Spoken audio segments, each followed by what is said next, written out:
Hello, MotoAmerica fans, and welcome to this latest edition of Off Track with Carruthers and Bice. This is a special video version, and we're at Barber Motorsports Park, and we had to do a video version, didn't we, Paul, because of who we have in the middle of us here. My long-lost buddy, Andrew Lee. I've never seen you this excited. I'm thrilled. No, I mean, he's like one of your favorites in the world, right? Yeah, he is. I can never figure out why. I have a lot of favorites. I pay him well. I have a lot of favorites, but I don't know. There's just something with Andrew. I mean, plus it's a little bond or what? Plus, I was getting mad at him this year for a while. I mean, I'm all whipped into a frenzy over trying to get him back in the paddock. And here he is, racing this weekend at Barber Motorsports Park. The two-time Stock 1000 champion, racing in Superbike on a true Superbike, a Superbike Unlimited developed ZX10 RR, not a single R. It's a double R, folks. So he's moved up to the man's class. Yeah. Finally. Yeah. Right? Yeah. But I mean, when you raced, well, let me start with this. When you raced at Suzuka, you were on a Kawasaki. Mm-hmm. Was it an RR? Do you know, or any idea? Nah. Okay. Nope. Yeah, Sean, the only person that knows anything about RRRs are you. Right? Yeah. Doesn't know many R's were in it. The funny, well, enough R's. It ran. Which starts with an R. Yeah. Here's a crazy thing about this, other than the fact that we were trying to get Andrew a ride on basically every team out there in the paddock, and we finally made it happen. And it came out in left field with Freddie Carswell at Superbike Unlimited, who has a shop in Arden, North Carolina. It's not just a shop; he's also got an online parts presence. Rebuilds bikes, does a lot of stuff. He's pretty involved in our paddock, kind of behind the scenes, but now he's stepping up to the big time with Andrew, who you're going to be his first actual Superbike rider. Yeah, as far as I know, I'm really excited to step up to the plate. No expectations, just coming in the weekend, willing to learn. Cameron's been doing pretty good, so I'm expecting him to beat me up pretty good. So just try not to get in their way. Well, but tell us how this kind of went together. Did you call him? Did he call you? I know he was aware of you. I've talked to him myself a few times about you, and he's talked to me about you. So tell us a little bit about how that sort of developed. So it kind of came out of like you said, left field. We kind of been in contact all year, and finally something popped up where it was feasible for us to come to the track. So we kind of seriously put this program together less than a month ago, and we're like, Barber's a good track as any, so we came out here and got to do at least one track day. Got acclimated to the bike a little bit, so we're not coming completely unaware of how the bike runs, and yeah, it should be good. Where'd you do the track day? Yeah, here. Oh, yeah. Perfect. So there was about 50 people on the track when I was out there. Yeah. So were you in the C group or? Yeah, so they bumped me up to the C group finally. So I was pretty happy about it, but. Yeah, I got to practice passing, so I told Cameron to watch out, but he told me he's not worried. So we'll see. He's having a pretty good run, huh? Yeah, he is. It's been awesome to watch. I mean, the attack crew has really dialed that bike in, and he's also riding really well. So it's been a pleasure to watch, but I'm excited to be able to watch it on the track. And you're obviously keeping up with the series and watch everything. Yeah. On Live Plus or TV or something. Yeah, Live Plus, yeah. So. Oh boy. Yeah, I know, plug that. Everybody watch MotoAmerica Live Plus. But yeah, I've been watching almost every class and, trying to keep up with the guys I root for and I'm friends with. So it's been Other than the track day here, have you been doing any AFM or anything, or have you just been? I did one round at AFM, but then I've actually been racing out in Colorado. And then I actually got to race Pittsburgh last weekend with the Army of Darkness doing an endurance race. So just freelance. Have gun, will travel. Yeah. Kind of thing. Was the fact that Freddie has a Kawasaki, you've had quite a bit of allegiance to Kawasaki. I think there were some opportunities where you would have considered not being on a Kawasaki just to get in the show. Is that a coincidence that this is a Kawasaki, or did that have something to do with it? It's a coincidence, yeah. Okay. I think mostly I'm just looking for a bike to ride. It doesn't really matter what color it is or what brand it is. So it just so happened he had a ZX10, and I'm comfortable on one, and came out here and tested it and ran well. So we're obviously just going to stick to that this weekend and maybe be on something next year that's different, but we haven't really talked about that yet. Does this bike feel at all like your Stock 1000 bike? The only thing similar to it is maybe the VIN number. Okay. Yeah, It really feels different. yeah, though. I couldn't tell you the similarities between the two. Okay. Does it feel like it's just got a lot more performance in it? Yeah, I think Good. there's a lot of room to grow into it. I mean, I've only gotten to ride it for 2 days.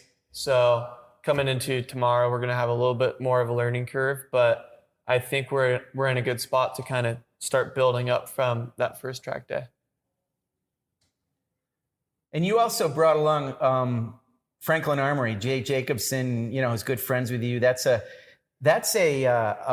brand and a sponsor that Andrew and his dad, I guess we can throw Eddie a little credit for kind of developing that. They're an organization that used to be involved in your area, and then they moved to Nevada. But I never really understand what they make, but it's like binary triggers for firearms and stuff like that. Yep. Every policeman I've ever talked to, I ask about Franklin Armory. Oh yeah, they're really good. You ask like, every single policeman that you see that? everyone I see, hey, you ever heard of Franklin Armory? Every single one of them. And he His never eyes gets shut and everything. arrested. Yeah, right? They That do. we're aware of. I have had the why do you want to know a couple of times, but it's my police in my town. I mean, they don't in my village, and I am the idiot in the village. So they're like they'll talk to me. They just want to keep me going, I guess. But you brought that sponsor into the team based on the fact that there was a loyalty there that you had developed. Yeah. And you did a lot of good work for them in our series. I mean, anytime you were in a press conference, you always made sure to mention them, and obviously got branding on your bike and on your gear. So it's cool that you brought them to the table. Yeah, they've stuck behind me. I'm really grateful to have them. We've got a good core group of people helping fund this program. Franklin Armory being one of them. Riders Law actually came on. I used to ride for them in 2017, I think, or 2018 when I won my first championship. So they're back on board. Cool Breeze. I mean, they just have a lot of great people. Dr. Farr, like just Dr. Wonder Farr. CBD. So it's just, we've got a lot of people behind me this weekend that really just want to see the program excel. And we're just, see how it goes. And I'm just excited to be here. Yeah. And this is Indian Laguna as well, right? We don't know yet. I mean, right now it's just Barber, but hopefully we do a good showing this weekend and get some interest, and we'll be pushed on it more. And then, I mean, with the ultimate goal would be turn this into something for next year. Yeah, that would be the ultimate goal. Same class, same bike maybe, and be able to do the full season. It's interesting because Superbike Unlimited and Freddie, they have a relationship with Westby Racing. They're a sponsor to that team. I know he has some involvement with Corey Heflin as well. So Freddie's involved, and that brand is involved in our paddock, not from the point of view of a title sponsor with Andrew. This is kind of the first foray into that. Mm-hmm. But it's interesting. Freddie is no stranger to our paddock, so he certainly knows what he's doing with that whole thing. He was working on a Ducati for a customer this year that we kept wondering, is that thing coming into the MotoAmerica paddock and the Kawasaki? And it turns out you're the one that is going to be riding it. So that's cool that we kind of got to see that on social media along the way. It's kind of early days with Freddie, but from what I know of him, he's a great guy. You get along with him well, I'm sure. Yeah, I've enjoyed working with him. I mean, just that one weekend, but him and we got Tex working with us too, and he's kind of the general chassis guy. He actually built the bike, put it together. And I mean, these two guys know what they're doing. So I'm really grateful to have them. And I actually have my chassis tech from last year is with me this weekend. And so I think we got a pretty good crew. Who's your chassis tech? His name's Dylan Shaver. Oh, yeah. Okay. Yeah, so, Dylan. Yeah. So he and Derek were kind of my main guys last year. Derek Keys, who is the crew chief for Richie Escalante. Are you pissed off at Richie that he stole your guy? Yeah, I've sent him some strongly worded emails this year. And I don't think they translate to quite what I was getting across, and he just sends me like a thumbs up. So I don't know like really where it's going, but I think he understands. So you didn't do a lot of racing. So what have you didn't do anything silly like get a real job or anything? That is silly, and I haven't done that. You have? Yeah, so been working and crocheting, just hobby crochetist. If that's the word. Knit one, pearl two. Yeah. How about that? Yeah, so if you need a beanie when it gets cold out where you live, I can make you one. So, well, that you call it a beanie, but where I grew up, it's a toque. Here we go. We call them a toque. Have you ever heard that? That's No. a Canadian thing, so it's a long story. But so one of the things I know you've been doing, Andrew, and we've seen on social media is you're like going crazy with your training. And your dad told me you're probably the fittest you've ever been right now. Is that pretty correct? Yeah, absolutely. Yeah, I think after last year, I kind of wanted to spice some things up and change it all up. And I think this year I've stepped it up a lot. My trainer, Miles Brazil, and Regulus Fit have really taken my level up. I mean, exponentially. Like we've gained weight, lost weight, diet, done it all. Like it's been an eventful like changing of everything I do. Like wow. I do a lot of running now, and he's just transformed just about everything. So there's not one similarity that I did last year that I'm doing this year. You do actually look a little different. Are you taller? It's just the colors, man. No, you look taller. You look like you might be, is your body weight about the same as it was last year? I'm within the same pound. Okay. Yeah. It's just a late growth spurt. Yeah. It happens. I changed my haircut, if you haven't noticed. I haven't got any compliments on it yet from you, but maybe that gave it some height. It does look pretty awesome, I have to admit. I mean, it's a pretty sweet cut. I talk to Matthew Skoltz about this sometimes, and it can kind of go to weird areas, but you're fit like Matthew is. Matthew's got pretty low body fat. Do you ever get your body fat checked out? Are you like 5% or what are you? I haven't really gotten it checked out. We've done some testing where, that measures like the muscle mass and stuff, where the oxygen flow through the muscles. I have no idea what it is, but he's done it and he knows. So I can email him and see if you want to know how much oxygen is in my muscles. I might need to find that out. Okay, I can send him a message and see what he gets back to me. We want to look at those metrics and understand it a little bit. The other thing that's interesting, you, as I recall, you're still 21. Yep. You're on the verge of being 22. No, well, just turned turned 20 20 after 21. Yeah, so typically you spend a year at the When age. you were 21, you were 21 it was This in year. January, wasn't it? Yeah. Well, that's what I'm saying. You're coming around to 22. Yeah. I mean, January is only 3 months from now. I'm trying to get 2020 over with because of the COVID. Okay, Yeah, absolutely. We're looking January for 3 months. Well, we're all looking forward to the year change. It's the toque. It's too tight on his head. Math. It's math.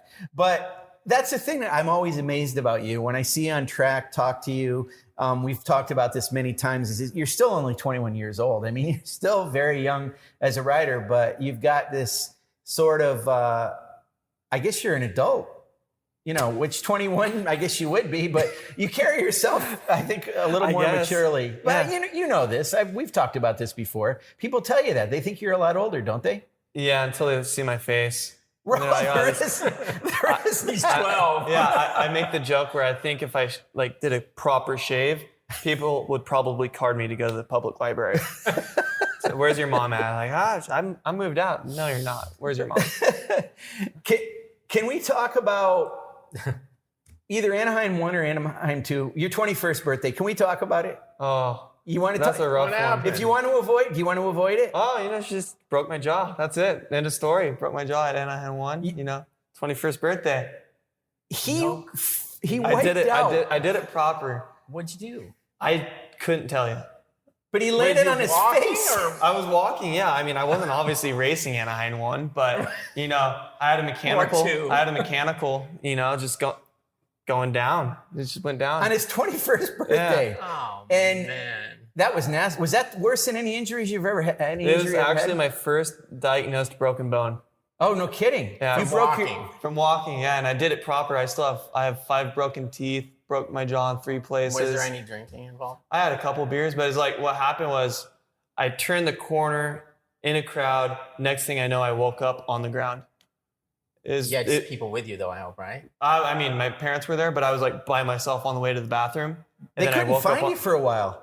They wondered what happened. Yeah, they found me in the medical center. Oh I was like, how do I go to a race and end up in the medical center? And I wasn't even on a bike.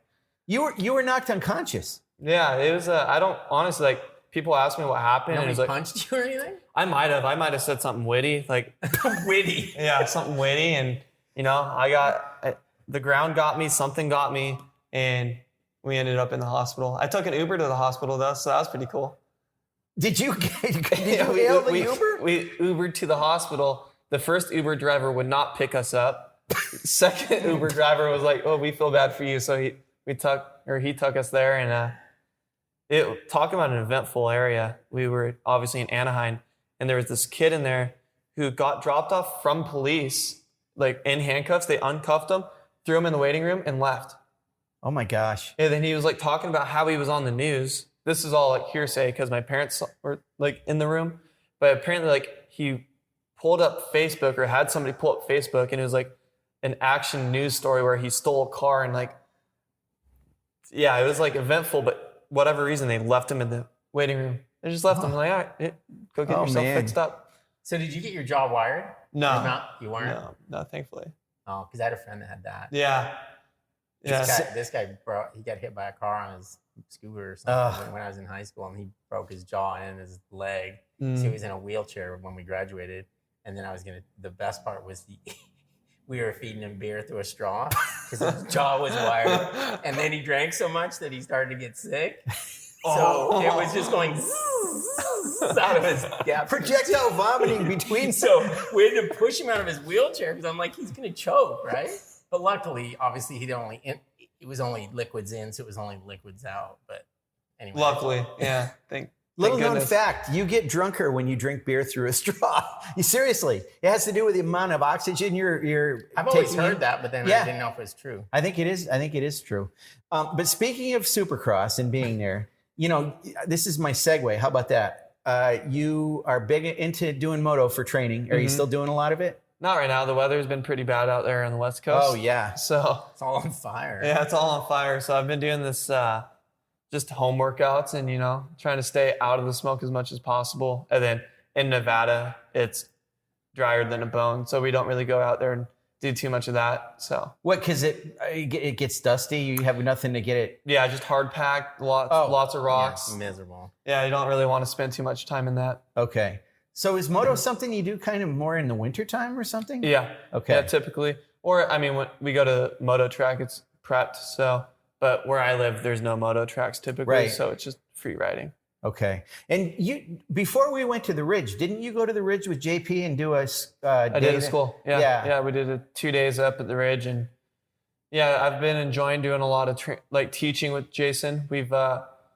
It's something I've gotten to enjoy a lot over, the past year, just because I haven't been racing, and I've just been enjoying kind of passing on some knowledge that I have along to the community. I've gotten to work with a lot of people that are still in the paddock. So it's just been something cool, change of pace. Mm-hmm. So it's Jason Pridmore, Michael Gilbert does it too, Alex Dumas. Yeah, which we actually changed his name. So if you guys ever refer to him, Aleix. Yeah, Aleix. Oh, Aleix. Yeah, so Aleix Dumas.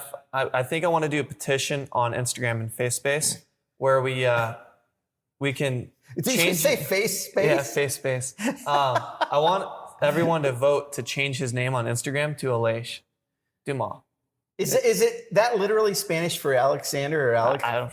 It's probably Aleix Spargo, Alex Dumas, close enough. Yeah, send it in there. Yeah, he's what is it like when you're instructing? Like you said, you'd impart some wisdom on some people.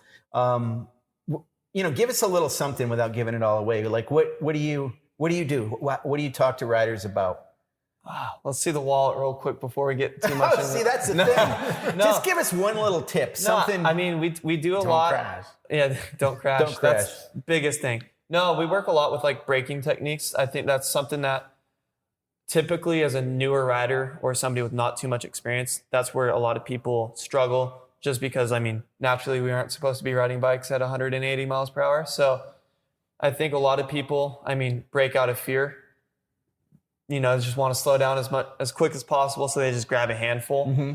I look at it as more so you want to control your speed, and that's something that we work a lot on.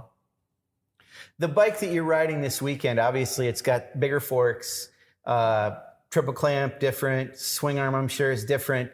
Brakes are really, when you were racing stock 1000, you were on stock brakes that whole time, right? Yep. It's been a while since you rode that bike, but did you get any sense at that track day? Are the brakes actually, do they feel more powerful? Oh, yeah. Probably the biggest difference, right? Yeah, well, there's a lot of differences, but I was going into turns and I was on one wheel and I was like, oh, that didn't happen on a stock bike. Oh, really? Yeah, it's a lot of power. Okay. So you obviously like that because you can brake deeper and do a few different things on the bike, right? Yeah. I Okay. mean, it just kind of opens up some passing opportunities as well. Not so much brake fade. So, I mean, it's just kind of like, it's a Superbike. Everything's just improved. Yeah. And what about this particular track? I mean, I know it's sort of coincidental, or it just happened to be the timing of you racing here. You're not coming here because this is your all-time favorite track or anything, but you get along okay with Barber? Yeah, I enjoy coming to Barber. I like the facility a lot. It's just, coincidence again. Just this whole racing thing is a coincidence for me this weekend. Yeah, so, that's good. But yeah, I think this is probably one of, if not my most favorite track in America. So this and Pittsburgh are probably right there for me. Yeah, that makes sense. They have some similarities in some ways. I mean, I know that Barber, Josh Hayes used to say this track is almost like they took a course and maybe put it in a photocopy machine and maybe reduced it a little bit. Like if it was a little bit bigger, it's like literally could be like a MotoGP track or something. Yeah, I could see that. You think that? Mm-hmm. Yeah. Coming into this weekend with your crew, did you guys talk about any measurables that you're looking for, or any goals that you have maybe personally or the team? Do you want to get a certain ranking in the Superbike riders? Do you want to get certain lap times? I mean, what are you looking at to try to do? Well, I think my main goal this weekend, since it's my first weekend on the grid, I haven't actually got to ride with any of these guys. I just want to learn. I think I don't want to put a number on anything just because, I mean, that only leads to something. If I don't reach it, I get upset. Right. But I want to be able to like learn from Cameron and like, Bobby Fong, all these guys who have been here all year and been on Superbikes. I want to see some of the things that they do better and see where I can improve. And I mean, I would just be happy, finishing 2 races and 2 strong finishes, and I'll just be happy with that. I have some numbers in mind, but I if I don't reach them, I think my main goal is just to learn. And Superbike is obviously your ultimate goal, but it seems like you, in this past year, maybe not more than usual, but you have been racing a 600, or you've been on a 600 a little bit. Didn't you ride Richie's bike at one point? Yeah, so actually, Valentin DeBeese and I helped develop that right. bike. That's right. So I got to race that bike one weekend, and I just enjoy riding new things. Like I got to race an R1 last weekend, and I've just kind of enjoyed being able to ride other people's bikes, and just I think that helps just hone the skills a little bit. And I mean, speaking of Richie, he's doing phenomenal this year. So it's cool to be able to be a part of that program in a way where I helped it out a little, absolutely. push it on. And your crew chief is involved with him. I mean, I go and see Derek all the time, and I'm like, see, Andrew got you going on this whole thing. So, one thing I've never really asked Derek about, maybe you can explain this to us. So he works for Kawasaki, but does he live up in your area? No. So he lives over there. He does? Mission Viejo, I think. Okay. Yeah, he just works at Cowie and Okay. Yeah. I always thought he was up in your area or something, but no, I'm a Lone Ranger and nobody's by me. Okay. And what does he do for Kawasaki specifically? Like in the technical department. Yeah, he works for honestly, he has a new job. He used to be a test R&D rider. Oh, okay. And then now he does something in the lines of like media. So like he works in the media, fleet as a mechanic. Yeah. Oh, so for the bikes that go out for test bikes and stuff. Press stuff. Oh, so yeah, okay. He works on those bikes, I think. Paul's favorite guy usually, right? Used to be. Yeah. What's your feelings on the whole 636, 600 thing? Is it much ado about nothing, or? I mean, the way I look at it is it's just racing, and I think the boys in those classes they're ripping. I mean, I don't really think it's too much to deal with the bike. I think that Richie and SDK and Posh as well, I think they're all just going really fast, and I think it's something you can really point fingers at, but at the end of the day, you're just a rider. Just make it happen. I mean, I think all those guys are riding phenomenal, so I don't really... I just think, just go out there and race. Yeah, that's all we can really do. So, for Richie's bike, and I'm not talking about the 636, anything about displacement, but that bike, since you've ridden it, what is that bike? What are that bike's strengths? That Richie's bike, is it mid-range? Is it top end? Does it handle real well? What does it got going for it? See, I think generally that bike just does everything all right. Mm-hmm. I don't think it's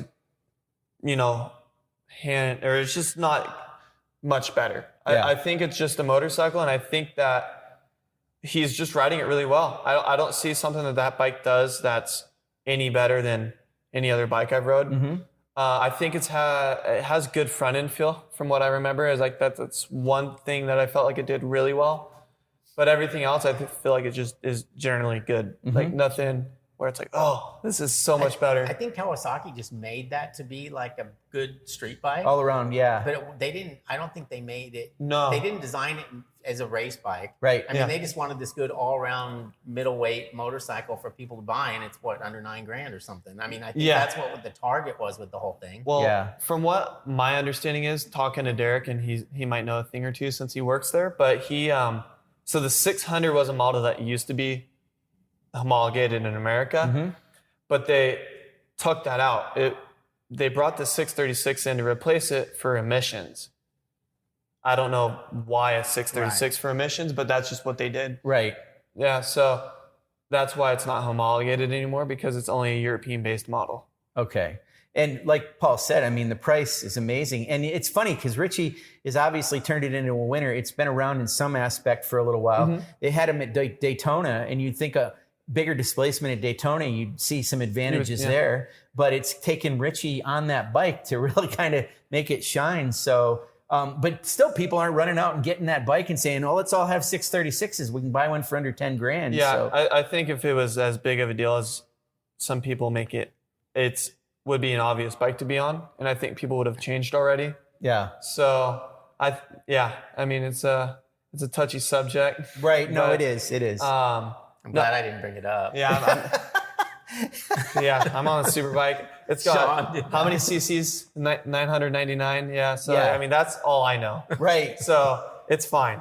Well, then we're gonna hear, oh, it's an RR, so maybe there's some issues there. Yeah, you know? Who knows? Yeah, probably. I think you got to get to 4 hours before it's a big deal. That's CBR's got free though, yeah. CBR RRR. That's right. When that finally comes out, that thing's going to be really good with all those. God. What are you like? Kellogg's? Yeah, I'm Tony. I'm Tony the Tiger. The Tiger right there. Yeah. That's great. Is that copyright? Are we in trouble now? I don't know where that came from, but one other thing I want to ask you about. So electronics are a huge part on superbikes, and back to Freddie Carswell again. He's your data guy. Yeah. You were saying before that we got on here, you've got a Motec system. So it's early days for that. I mean, you're going to have to work with that. How much experience do you have with electronics? Did you have any when you raced at Suzuka? Your stock 1000 bike was flashed, I assume? Yeah, it was flash tuned. Okay. And then in Suzuka, it was very similar. I raced the super stock class out there. So, this past time on that bike was the first time for everything. I haven't even raced with the master cylinder on the brakes. So, it was a bit of a learning curve. Yeah. Like I said, there wasn't much similarities between the two. But you got the test here. So you did get some data from the electronics that you can apply to this weekend. So you're not completely lost to start with. You've got a little bit of something going to get there. Some firm footing for us, I think. And I think it's just something for us to expand on. Okay. All right. I hate to buzzkill your excitement. You good? But we're going to have to call it a day here. Well, let me just say this, Andrew, thanks for being on. I mean, I'm obviously thrilled to have you on here. I can hardly contain my emotions. I mean, it's all good. Looking forward to seeing your dad here and your team. Freddie's a good guy. I like him a lot. So we'll end it here and see how things go. We'll do a follow-up with you afterwards and at some point and find out how you're doing. Maybe a print story will come out about it and find out how your weekend was, but we'll keep following this journey and see where you're at. But so glad you're back. Thank you guys for having me. Yeah. I'm so glad you're back. I know. I'm okay with it. You're he's just sort like, of, whatever, You're neutral on it? I don't want to take sides or anything. Oh, it's like Switzerland. Okay. Yeah, okay. But anyway, to the fans out there, thank you for watching this podcast. And please subscribe to MotoAmerica Live Plus, our subscription streaming service, which also has video on demand. So you can watch our practices, qualifying, Super Pole, both Superbike races. Andrew Lee is in this weekend. Looks like we're going to have good weather. The whole situation with the hurricane kind of went out to sea. So, we're all good. Looks like it's going to be clear out there and probably good temperatures too for this time of year. So we're going to have a great time this weekend. We hope to see some fans come out here and if not, by all means, subscribe to our subscription streaming stuff and get on FS1 and see both of our races live on Saturday and Sunday. They're at 4 o'clock each day, 4 o'clock Eastern, 3 o'clock Central, which is where we are. And Or is it Mountain? Yeah, I don't know. If you're in some other part of the world, you figure it out yourself. I'm not going to, it doesn't fit in my head. We need you to go down the list for us. Yeah. Well, what time's the race on in Poland? I don't know. You figure it out yourself. But anyway, thanks so much for joining us. Thank you, Andrew, Paul. Thank you.